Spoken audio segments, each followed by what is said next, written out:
मार्ग बदलना या कुछ समय के लिए कुछ रोकना प्रबंध का हिस्सा है। इस बीजेपी सांसद दिनेश शर्मा कहते हैं वे विपक्ष महाकुंभ में कोई भी कुप्रबंधन या चूक नहीं देख सकते हैं और किसी आपदा का इंतजार कर रहे हैं। मार्ग बदलना या कुछ समय के लिए कुछ रोकना प्रबंध का हिस्सा है, इसलिए 54 करोड़ लोग पवित्र डुबकी लगा सकते हैं। चूंकि मेला समापन के करीब है, सरकार ने लोगों को भगदड़ से बचाने और जहां भी जगह मिले डुबकी लगाने की सलाह दी है। लोगों की सुविधा के लिए वाहनों को एक ही स्थान पर रोक दिया गया है। मुझे लगता है कि केवल 1500 करोड़ रुपए खर्च हुए हैं महाकुंभ पर, जबकि शेष 6000 करोड़ रुपए बुनियादी ढांचे, सड़कों, पुलों, गेस्ट हाउसों पर खर्च किए गए हैं। यह एक स्थायी बुनियादी ढांचा है। आवश्यकता है यूनाइटेड टाइम्स समाचार पत्र व यूनाइटेड टाइम्स न्यूज चैनल में निम्न स्तर पर विज्ञापन प्रभारी, ब्यूरो चीफ, संवाददाता की इच्छुक व्यक्ति पुरुष महिला संपर्क करें।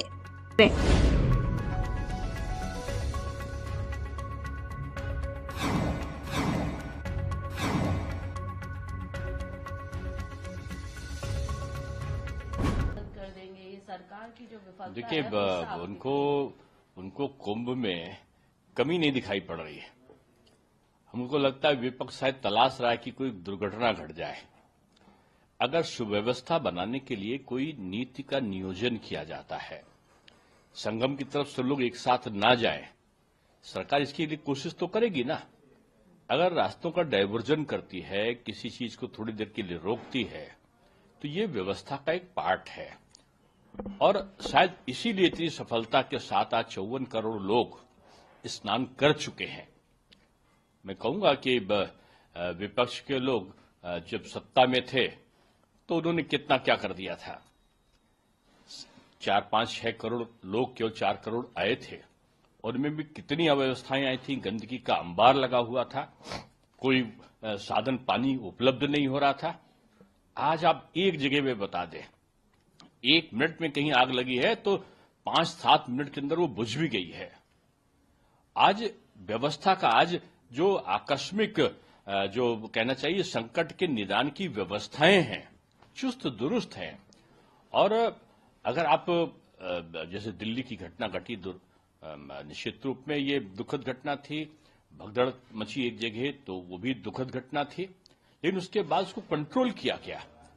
अब आप ये मानकर चलें कि अगर 10 लोगों की बैठने की जगह है, उसमें 20 लोग आकर बैठेंगे, तो आप उन व्यवस्थाओं को कैसे मैनेज करेंगे। ये आपदा प्रबंधन का ही एक मुख्य अंग है। और बड़े सहानुभूतिपूर्वक, बड़ी संयम के साथ में जो व्यवस्था से लगे लोग हैं, उन्होंने इस पर नियंत्रण किया है। और अब धीरे धीरे अपने अंतिम पड़ाव की तरफ महाकुंभ का ये जो महामेला है, ये बढ़ रहा है। और मैं समझता हूं कि 26 फरवरी तक ये सुचारू रूप से संपादित हो, इसके लिए सभी को सरकार ने भी कहा है कि आप इत्मीनान से आइए। अभी 26 फरवरी तक का वही लाभ, वही मिलना है, पुण्य मिलने वाला है। जहां स्थान मिले वहीं स्नान करिए और भगदड़ या धक्का मुक्की से बचे। और सरकार ने शायद इसीलिए एक तरफ से आना और दूसरी तरफ से जाने का प्रबंध भी किया है। और लोगों को सुविधा मिल सके इसलिए थोड़ी दूर पर वाहनों को रोका गया है।